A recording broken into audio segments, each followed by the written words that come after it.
ಏನಮ್ಮ ನಿಮ್ಮ ಅಪ್ಪ ಗೊತ್ತಿಲ್ವಾ ಏನೋ ನಿನ್ನ ಎಷ್ಟು ಓದಿಸಿದ್ರು ನಿನ್ನ ಹೆಸರು ಪಕ್ಕ ಮದುವೆ ಆಗಿದ ತಕ್ಷಣ ನಿನ್ ಗಂಡನ ಹೆಸರು ಸೇರಿಸ್ಕೊಂತೀಯ ಅಂತ. ನಿಮ್ಮ ಅಪ್ಪ ಗೊತ್ತಿಲ್ವಾ ಏನು ನಿನ್ ಫಸ್ಟ್ ಸ್ಯಾಲರಿ ನೀನ್ ಕೊಡೋದೇ ನಿನ್ ಗಂಡನ್ಗೆ ಅಂತ. ನಿಮ್ಮ ಅಪ್ಪ ಗೊತ್ತಿಲ್ವಾ ಏನು ಎಷ್ಟು ಓದಿಸಿದ್ರು ನಿನ್ ಬೇರೆ ಮನೆ ಆಸ್ತಿ ಅಂತ. ಅಷ್ಟೆಲ್ಲ ಗೊತ್ತಿದ್ರು ಓದಿಸ್ತಾ ಇದಾರೆ ಅಂದ್ರೆ ಹೋಗೋ ಮನೆಯಲ್ಲಿ ಯುವರಾಣಿ ತರ ಇರ್ಲಿ ಅನ್ನೋ ಎಕ್ಸ್ಪೆಕ್ಟೇಷನ್ ಅಷ್ಟೇ. ಇದನ್ನ ಮರ್ತೋಗ್ಬಾರ್ದು ಹೆಣ್ಮಕ್ಳು. ಎಲ್ರಿಗೂ ಗೊತ್ತಲ್ಲ, 25 ವರ್ಷ ಈಗ ನಿನ್ನ ಲಕ್ಷಗಳು ಖರ್ಚು ಮಾಡಿ ಓದಿಸಿದ್ರೆ ಅವ್ರಿಗೇನಿಲ್ಲ.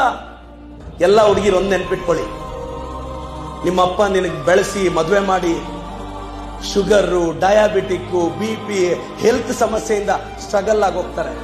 ಅಮ್ಮಮ್ಮ ಅಂದ್ರೆ ಮದುವೆ ಆದ್ಮೇಲೆ ಮೊದಲನೇ ಸಲ ನಿಮ್ಮ ಅಪ್ಪ ನಿನ್ಗೆ ಅರ್ಶನ ಕುಂಕುಮ ಕೊಡಕ್ ಬಂದ್ರೆ ನಿನ್ ಗಂಡನ್ ಗೊತ್ತಿಲ್ಲದೆ ಒಂದು 5,000 ರೂಪಾಯಿ ನಿಮ್ಮ ಅಪ್ಪ ಜಾಬ್ಗೆ ಇಟ್ಕೋಬಹುದು. ಇಟ್ಕೋಪ, ಯಾರಿಗೂ ಹೇಳ್ದೆ ಅಂತ. ಇನ್ನೇನ್ ಮಾಡಕ್ಕಾಗುತ್ತೆ ಹೆಣ್ಮಕ್ಳು ತಂದೆ ತಾಯಿಗೆ.